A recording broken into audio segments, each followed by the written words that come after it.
La paz de Dios cuidará su corazón y su mente mientras vivan en Cristo Jesús. Y ahora, amados hermanos, una cosa más para terminar. Concéntrense en todo lo que es verdadero, todo lo honorable, todo lo justo, todo lo puro, todo lo bello y todo lo admirable. Piensen en cosas excelentes y dignas de alabanza. No dejen de poner en práctica todo lo que aprendieron y recibieron de mí, todo lo que oyeron de mis labios y vieron que hice. Entonces el Dios de paz estará con ustedes. Nuestro cerebro tiende a la supervivencia. Y la supervivencia significa que yo voy a usar la menor cantidad de energía en mi mente para sobrevivir, evidentemente. Y lo que suele pasar en nuestra como corriente de pensamiento es que siempre va a ser más fácil pensar mal.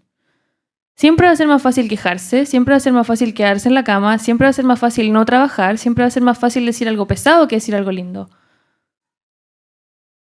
Y esto a mí me hace pensar en de qué nos estamos llenando la cabeza fuera de la iglesia. ¿Cómo vamos a honrar a las personas, a mi familia, a mis amigos o al liderazgo de la iglesia si lo que yo estoy haciendo no es pensar en todo lo bueno, en todo lo honorable, en todo lo verdadero? Y eso significa que nosotros tenemos que esforzarnos por buscar mirar a Cristo fuera de la iglesia y dentro de la iglesia, porque la cultura de honra no es algo que se vive dentro de la iglesia, es la integridad con la que vivimos el Evangelio. Es la transformación que experimentamos cuando nos rendimos a Cristo. Y eso no se vive en soledad. Eso se vive exponiéndose, tomando el riesgo de decir, ok, quizás esta persona no me conoce tanto, quizás esta persona no sabe nada de lo que me está pasando, pero si yo tengo un Dios que es soberano, ¿puedo darle un voto de confianza si Él dio su vida por mí? Creo que es tan fácil desconfiar. Tan fácil, tenemos tantos motivos, hay tanta información en como las noticias, en la actualidad, en la manera en la que muchas veces las personas se acercan a nosotros a pedirnos consejos, y me parece que a veces confundimos que pensar en lo bueno y reconocer que Jesús es amor o que Dios es amor, hay personas que lo ven como si fuera ingenuo, como si no fuera suficiente, como si el Evangelio no tuviera poder, como si no resucitara a los muertos, como si no sanara a las personas a partir de la oración, como si el nombre de Cristo no fuera suficiente. Y creo que esta cultura de honra tiene que ver con el reconocer el poder de Cristo sobre nuestra vida y cómo nosotros también podemos influir en la persona que está enfrente. En cómo mi testimonio, en cómo lo que Dios hizo en mí, o lo que Dios hizo en Samuel y en cómo yo lo puedo comunicar y en exponerme entendiendo que no se trata de mi habilidad, sino de lo que yo estoy viendo de la otra persona que es parte del carácter de Cristo. Samuel estaba diciendo que nosotros estamos hechos a imagen y semejanza del Señor, por lo tanto cada uno de nosotros tiene una parte del carácter de Dios y de su imagen que ningún otro tiene de la misma forma. Y eso nos enriquece. Eso es lo que nos hace el cuerpo de Cristo y Él la cabeza. Creo que todos tenemos historias quizás parecidas a la de Samuel, en donde por diferentes habilidades o experiencias podemos empezar a pensar, pero yo sé que lo debería hacer mejor, yo tengo esta herramienta o yo tengo esta otra cosa, o yo sé esto de este líder, es que a mí no me gustó cómo me miró, es que a mí no me gusta cómo hace las cosas. Bueno, Dios te preguntó.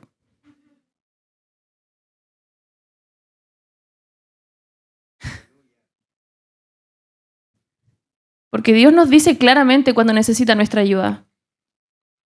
Y si te está mostrando una situación, es porque Dios te está dando el privilegio y la responsabilidad de poder interceder por esa persona.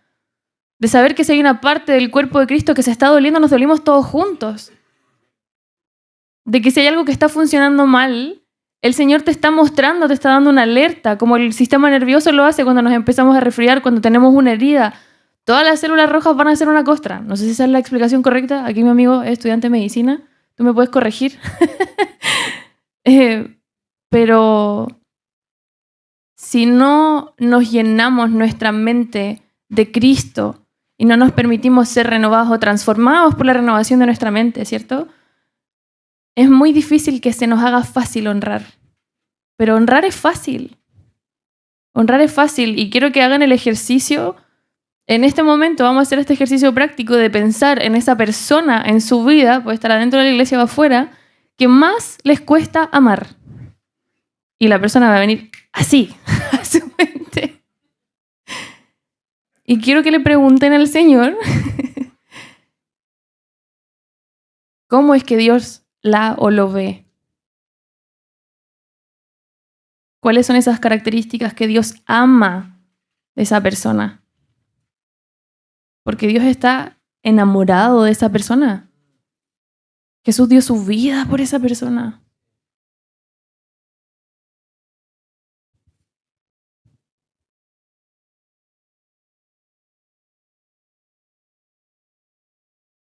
Y les voy a dar el desafío de que cuando vayamos a la pausa, le escriban a esta persona. Y le cuenten, ¿saben qué? ¿Sabes qué? Dios me mostró esto acerca de ti. Y te honro por esto. Te honro porque eres sensible. Te honro porque eres valiente. Admiro esta capacidad de ti. Porque no se trata de lo que esté pasando en mi corazón. Se trata de afirmar la identidad de Cristo en la persona. Y eso es lo que nos trae la plenitud de Cristo. Eso es lo que nos hace sentirnos completos en el Señor y no necesitar la aprobación de otro y generar una dinámica de esclavitud. Porque cuando empezamos a depender de las opiniones de los otros, sacamos a Cristo de la ecuación. O sea, si generamos una dependencia de opiniones con las personas, sin reconocer el fundamento de Cristo, estamos en una secta. Claro.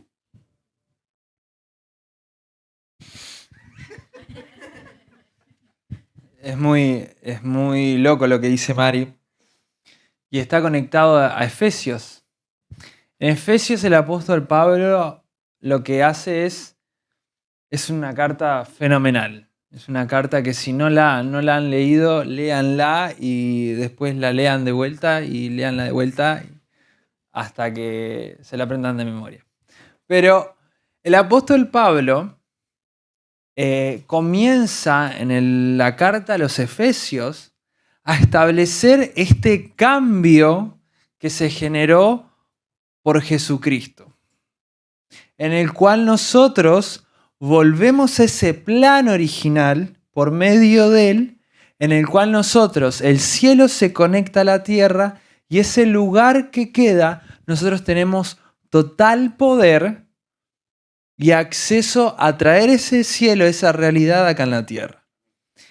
Entonces, el apóstol Pablo lo que hace a través de la carta de los Efesios es establecer las bases teológicas y espirituales, como decía Mari, y luego pasa a las bases prácticas y cómo se ve esa realidad espiritual en nuestra vida diaria. Es decir, nosotros no es un cambio de comportamiento, no es una forma de actuar o de comportarse que se ve bonito, sino que es una realidad espiritual en mí que lleva consigo obras prácticas. Entonces, cuando yo honro a una persona, cuando yo respeto a una persona, cuando yo veo la imagen de Dios en la otra persona, no es hablar bonito, no es decir cosas positivas de los demás. Eso no tiene ningún poder. Alguno tendrá, pero no es duradero.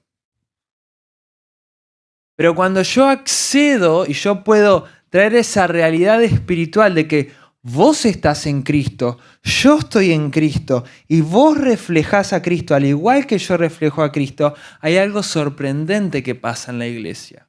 Hay algo sorprendente que pasa en el mundo.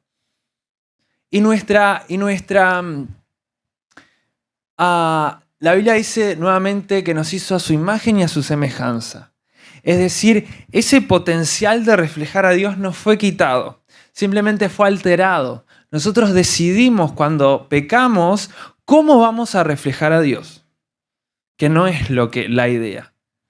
Nosotros es la intimidad con Dios hace que nosotros reflejemos, ese potencial no es quitado. Ahora bien, cuando yo soy capaz de observar esas cosas esas cosas de Jesús en los demás, yo traigo a la vida esa capacidad de reflejar a Cristo, de reflejar a Dios. Entonces, pudimos compartir como bases teológicas de que esto es una realidad espiritual, esto es algo que pasa en donde cada uno de nosotros, a medida que el Espíritu Santo va trabajando en nosotros y nos da esa gracia y ese poder que viene de Él, esto no lo puedo hacer yo, si no me empodera Él. Es muy difícil, porque yo quiero estar correctamente, yo quiero estar en mi derecho de estar ofendido continuamente con aquel y aquel y aquel y aquel. Porque no me gusta cómo canta, porque siempre está quiere hacerse ver, porque es muy orgulloso, porque siempre está haciendo preguntas que no corresponde, porque es insoportable. Es insoportable, Señor, pero no importa. Habla lo que yo veo de Él. Y eso requiere un morir. Nosotros lo hablamos, el morir. El morir. Es decir, yo no quiero vivir más.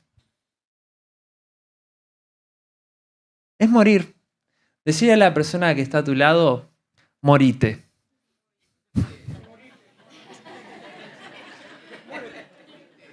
Dale, morite. Y cuando uno muere, cuando uno muere, cuando uno mengua, cuando uno dice, yo quiero dejar de expresar quién yo soy para que Él se exprese, ahí yo puedo ver lo que Él ve. Porque dice, ya no vivo yo, pero Cristo vive en mí. Entonces yo dejo de vivir para que Él viva en mí y Él pueda hablar lo que Él ve en los demás. ¿Sí? Y cuando decidimos morir, podemos surcir esas heridas como cuerpo que nos duelen tanto. Porque cuando yo sé que la persona que tengo enfrente me respeta, me honra, reconoce mi dignidad, sabe que me equivoco, pero está viendo a Cristo en mí, yo puedo ir y decir, ¿saben qué? Esto me quebró el corazón. Los amo, sé que son buenos, sé que están buscando honrar al Señor, pero eso es lo que permite que nuestro corazón se abra, que el Espíritu Santo venga, que Él pueda traer restauración y que nosotros nos unamos como cuerpo entendiendo que el dolor va a venir, porque nos vamos a equivocar. Pero construimos ese espacio seguro desde la honra y eso es lo que transforma nuestras relaciones y lo que el día de mañana al salir afuera las personas nos van a decir, oye, ¿cómo es que son amigos hace tantos años?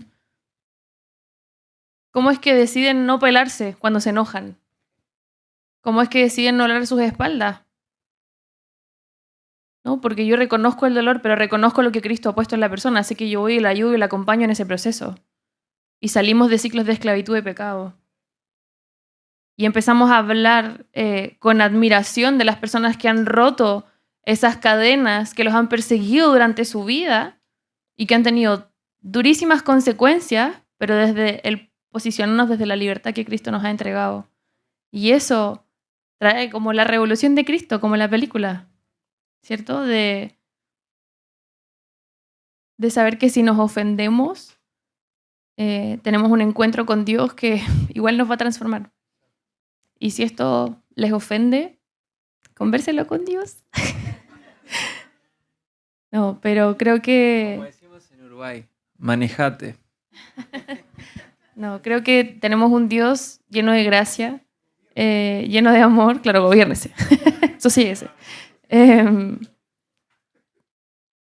Pero creo que el que nosotros decidamos pensar bien todo el tiempo además de que sabemos que el Evangelio es una revelación que nos entrega el Espíritu, ¿verdad? No es carne ni sangre, sino que es el Espíritu. Permite que nuestra mente empiece a purificarse, a consagrarse, a desear cosas desde adentro que no tienen que ver con pecado, sino con la belleza de Cristo. Esto nos enamora más de la cruz. Esto hace que nos apasionemos por el Evangelio, que esta urgencia por compartirlo y porque las personas lo experimenten como nosotros empiece a surgir y no lo podamos parar. Y necesitemos cada vez más de Cristo. Y necesitamos ver el pedazo que tiene la otra persona para poder construir este diseño que el Señor me está entregando. Y tengo esta visión y cómo podemos impactar en todas las esferas de la sociedad. Y cómo la iglesia no va a ser un espacio de religión, sino como la iglesia viene y es un pilar de ayuda social, un pilar de ayuda en salud, un pilar educacional, un lugar, un refugio. Veníamos de una iglesia en el fenómeno de Santa Clara que se llama refugio, donde las personas pueden ir ahí a descansar, a encontrarse con la presencia de Cristo. Y es una decisión que nos cuesta la vida, porque el camino es estrecho, pero la recompensa es Cristo. La recompensa es Cristo.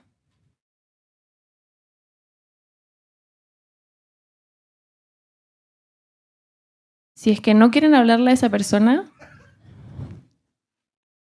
los voy a invitar a que oren por ella. Y que en el momento en el que se acuerden de cómo los dañó y de cómo los humilló y de cómo no les pareció en absoluto lo que hizo, porque fue sumamente injusto y que Dios lo reconoce, que ustedes los bendigan. Y que oren por un encuentro sobrenatural con el Espíritu Santo para esa persona. Que se encuentre con la gracia de Cristo, que sea prosperado. Porque Jesús nos pidió que oráramos por nuestros enemigos también, por la gente que nos dañó, porque eso es lo que nos cambia, eso es lo que nos hace ser distintos. Así que vamos a cerrar orando.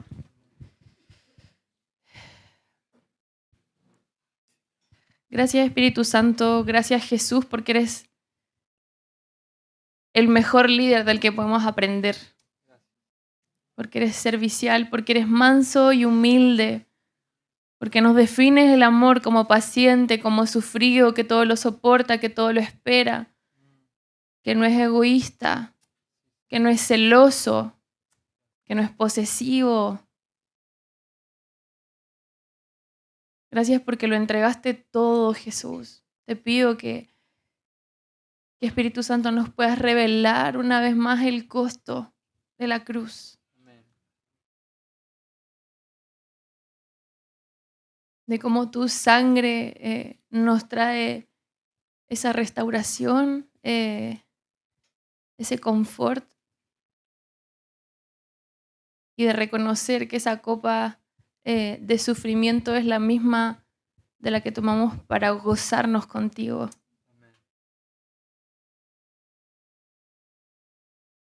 Te pido que puedas venir a nuestra mente a reconocer esas mentiras acerca de tu naturaleza que no nos están permitiendo ver a las personas como tú las ves. A que si en este momento hay alguien que está creyendo que tú no eres bueno, que puedas venir a llenarlo de tu amor y que le muestres cuál es la verdad. Gracias Espíritu Santo por estar aquí, porque tú traes libertad. Y somos completos en ti.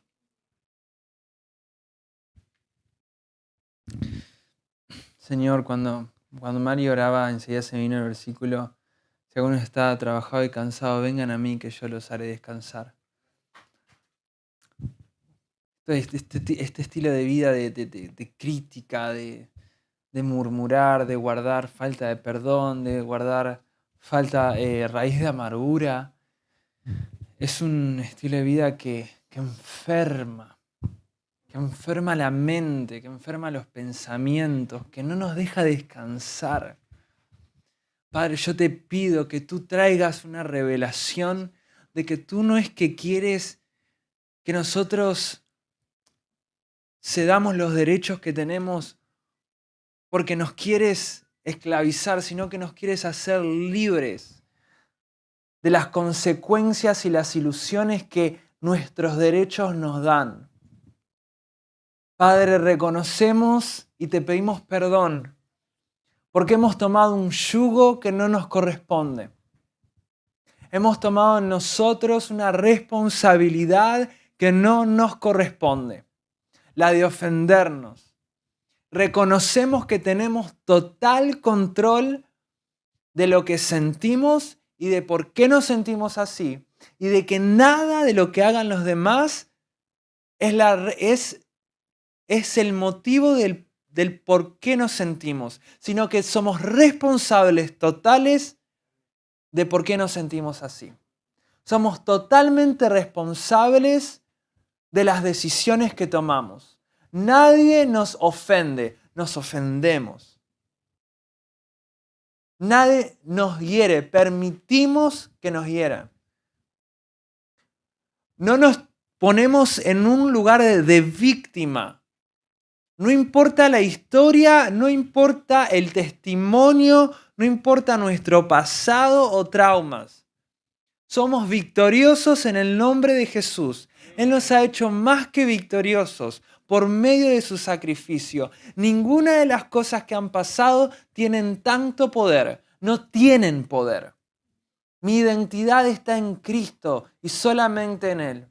Así que renunciamos, Señor, a hacer pacto con esta sabiduría que es humana, que es diabólica y es animal, que solo genera juicio, crítica, murmuración, condenación, división, raíz de amargura, falta de perdón, celos y envidia.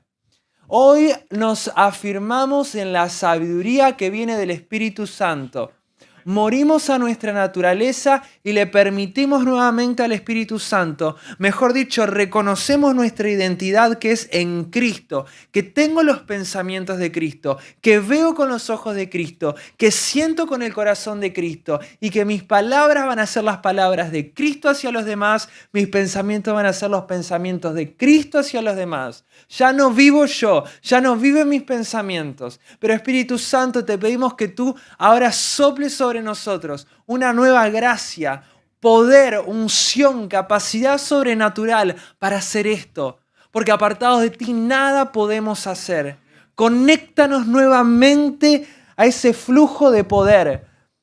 Somos los pámpanos y nos conectamos nuevamente a la vid, donde fluye esa savia que alimenta, que nutre, que capacita para un crecimiento y para dar frutos. Los frutos del Espíritu: mansedumbre, paz, amor, dominio propio. Gracias, Espíritu Santo. Te damos gracias por este momento. En el nombre de Jesús, amén.